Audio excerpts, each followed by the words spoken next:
நான் சொல்வதை கேளுங்கள். ஒரு அமைதியான அடர்ந்த காட்டில் சின்ன சுறுசுறுப்பான குரங்கு குட்டி மரக்கிளையில் விளையாடிக் கொண்டிருந்தது. அப்போது கீழே ஒரு பெரிய பச்சை பாம்பு இருந்தது. ஆனால் அது பயமுறுத்தவில்லை. அதன் முகத்தில் ஒரு இனிய சிரிப்பு இருந்தது. "ஹாய் நண்பா" என்று பாம்பு மெதுவாக சொன்னது. முதலில் குட்டி கொஞ்சம் பயந்தது. ஆனால் அந்த பாம்பு மிகவும் நல்ல மனசுக்காரன் என்பதை அது விரைவில் புரிந்து கொண்டது. அந்த பாம்பின் பெயர் பச்சை. அந்த நாளிலிருந்து இருவரும் நெருங்கிய நண்பர்களானார்கள்.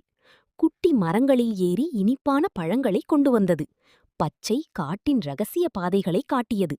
ஒருநாள் காட்டில் பெரிய மழை பெய்தது. குட்டி இருந்த மரக்கிளை உடைந்து கீழே விழப்போனது.